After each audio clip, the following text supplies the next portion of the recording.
मैं रवि कुमार, स्वागत है आपका रेनेसा आईएएस में। चलिए, इकोनॉमिक्स के जो मैं अत्यंत महत्वपूर्ण प्रश्न दे रहा था, उस कड़ी में यह दूसरा वीडियो है। पहले वीडियो आपने देखा था, उसमें बहुत सारे इम्पोर्टेंट क्वेश्चंस दिए गए थे। जैसा कि आपको पता है, इकोनॉमिक्स एक थोड़ा सा कंफ्यूजिंग सेक्शन होता है लगभग हर कैंडिडेट के लिए, इसलिए मैंने इसे चुना है और भी सब्जेक्ट्स के मैं इम्पोर्टेंट क्वेश्चंस देने का प्रयास करूँगा। लेकिन आप लोग अपनी स्टडी को मत रोकिए। वैकेंसी जब भी आए, एग्ज़ाम जब भी हो, आपका कर्तव्य है कि अपने स्टडी को आप करते रहें, ताकि जब वैकेंसी आ जाए तो आप किसी से पीछे नहीं रहें। अन्यथा नोटिफिकेशन आने के बाद स्टडी कीजिएगा तो फिर कुछ नहीं हो पाता है। इस तथ्य को जितना जल्द स्वीकार कर लीजिए उतना अच्छा है, क्योंकि समय लगता है कंप्लीट तैयारी करने में। खुद से तैयारी करने में किसी भी तरीके की समस्या आ रही है तो निश्चित रूप से रेनेसा आईएएस से आप जुड़ सकते हैं। 9661163344 पर मैसेज करते हुए। सीडीपीओ के प्रारंभिक परीक्षा के क्लासेस भी शुरू हो गए हैं। जेपीएससी के पीटी मेंस के क्लासेस चल रहे हैं, जेएसएससी सीजीएल के पेपर 3 के, और साथ ही आंसर राइटिंग प्रैक्टिस भी रेगुलर चलते हैं जेपीएससी मेंस के लिए। और सीडीपीओ के मेंस के क्लासेस जो हैं आपके सितंबर से शुरू होंगे, जिसमें जीएस1, जीएस2 और एलएसडब्ल्यू उपलब्ध रहेंगे। चलिए, आज के प्रश्न पर आते हैं। पहला जो आज का प्रश्न मैंने लिया है, निम्न में से, यह टेस्ट हो रहा है जो पेड ग्रुप के मेंबर्स हैं और रेगुलर टेस्ट चल रहे हैं इकोनॉमिक्स के, उसी से लिया गया है। निम्न में से कौन सी स्थिति है जब भारत को एक विकसित देश आप कह सकते हैं?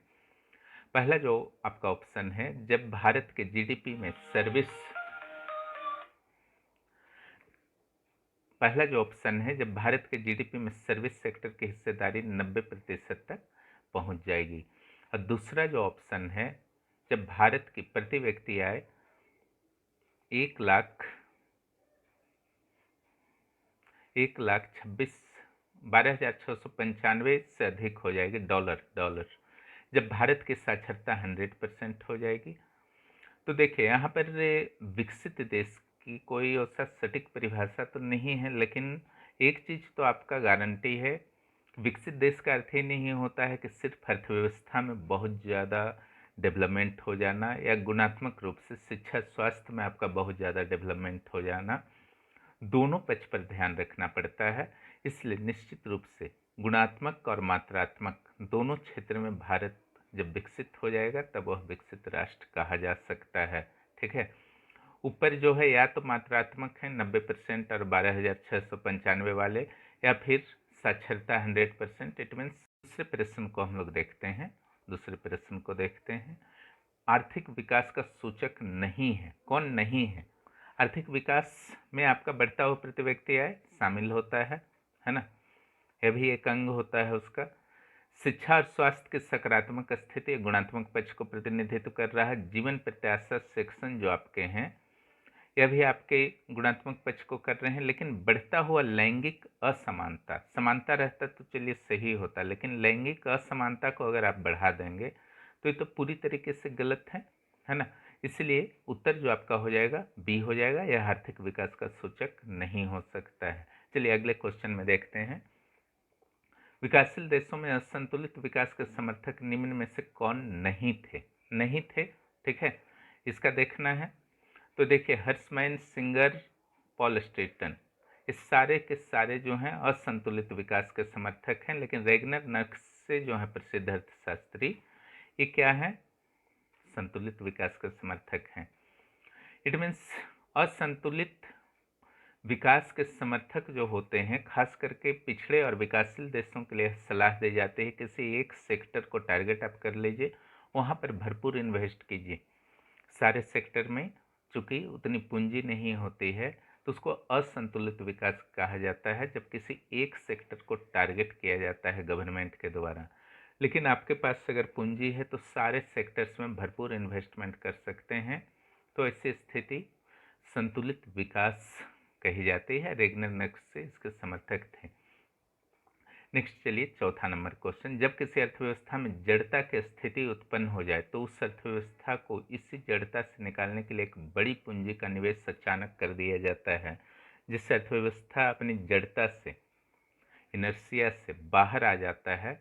इस संदर्भ में कौन सा सिद्धांत है, कौन सा सिद्धांत में कहा गया है कि अगर अर्थव्यवस्था में कोई वृद्धि नहीं हो रही, जड़ता है, तो अचानक से बहुत सारा ढेर सारा पूंजी जो है निवेश कर दीजिए, तो उस जड़ता की स्थिति से निकल जाएगा, विकास दर बढ़ जाएंगे, फिर बढ़े हुए विकास दर से आगे विकास करने लगेगा।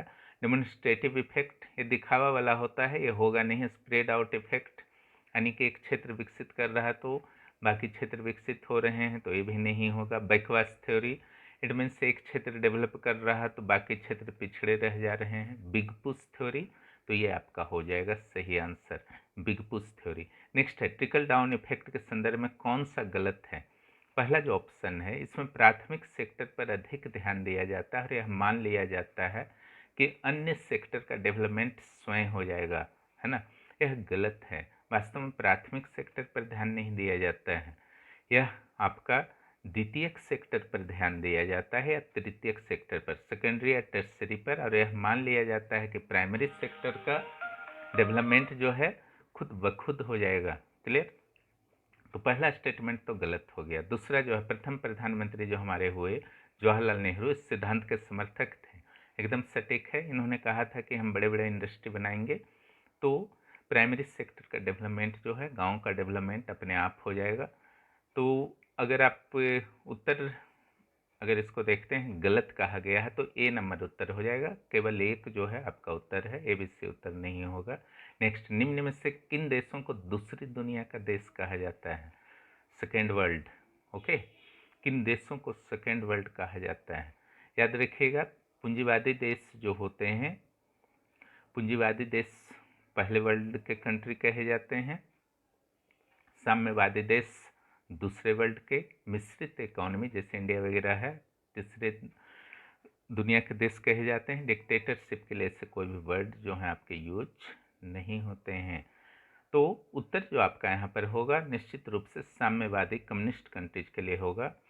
गरीबी के दुष्चक्र की अवधारणा के कौन प्रतिपादक थे, vicious cycle of poverty, vicious cycle of poverty. यहाँ जो ऑप्शंस हैं मार्शल हैं, है ना, सिंगर हैं, पॉल स्ट्रीटन है, रेगनर नक्शे हैं।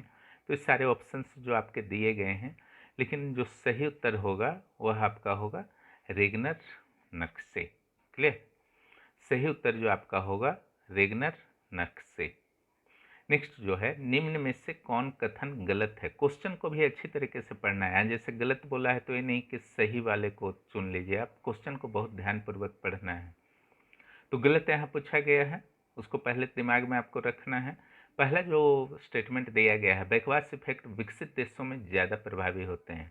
बैकवर्ड इफेक्ट का अर्थ जो होता है कि अगर कोई क्षेत्र डेवलप कर रहा है तो आसपास के क्षेत्रों में डेवलपमेंट नहीं होता है। यह विकसित देशों का विशेषता नहीं है, यह पिछड़े क्षेत्रों का, पिछड़े देशों का विशेषता है।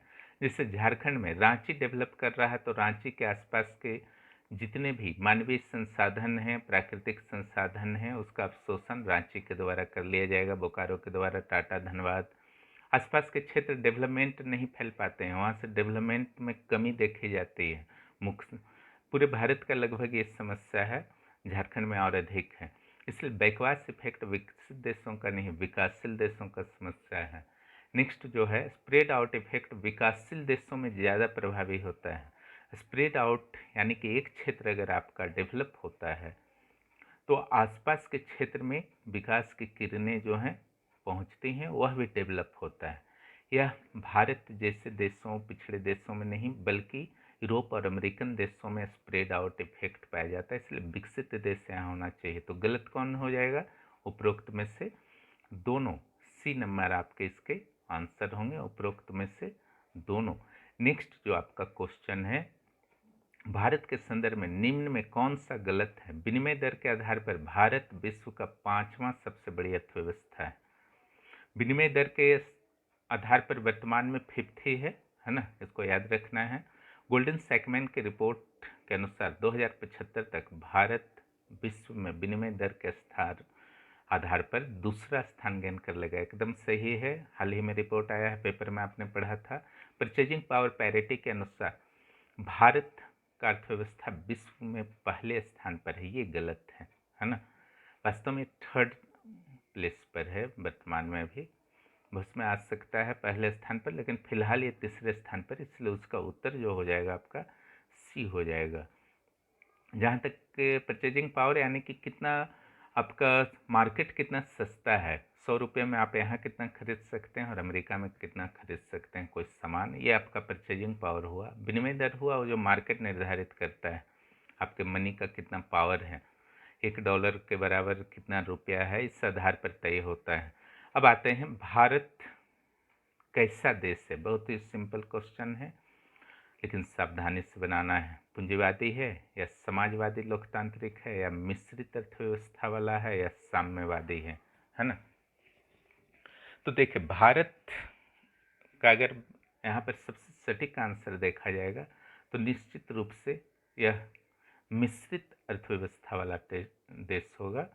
यहाँ पर किसी भी प्रकार का विवाद नहीं है, क्योंकि अगर समाजवादी हम शब्द यूज करते हैं तो दूसरी दुनिया का देश हो जाएगा, जो हम लोग है नहीं, हम लोग तीसरी दुनिया के देश हैं। इसलिए उत्तर जो होगा आपका 3 नंबर का वह होगा मिश्रित अर्थव्यवस्था वाला देश। ठीक है, यहाँ पर सी कर लीजिएगा आंसर, गलती से डी लिखा गया है। तो इस तरीके से आपका आज मैंने करवाया। यह भी एक महत्वपूर्ण क्वेश्चंस का कलेक्शन था इकोनॉमिक्स का, जो आगामी आपके सीजीएल, जेपीएससी, सीडीपीओ, पीटीआईएस इत्यादि के लिए आपके लिए यूजफुल है। क्वेश्चन को समझना है, पढ़ना है, हड़बड़ा के नहीं पढ़ना है, अन्यथा जानते हुए भी वहाँ पर गलत कर सकते हैं। एग्ज़ाम हॉल का एक कंप्लीट स्ट्रेटजी आपका होना चाहिए अभी से ही। एग्ज़ाम से पहले सब नहीं करना है, पहले से तैयार रहिए और प्रैक्टिस अच्छे सेट से कीजिए, बाजारू किस्म का सेट से मत कीजिए, नुकसान होगा। जो मेहनत से सेट बनाए गए हैं आपके लिए, उस तरीके के क्वेश्चन को प्रैक्टिस कीजिए, चाहे पीटी का हो या मेंस का हो।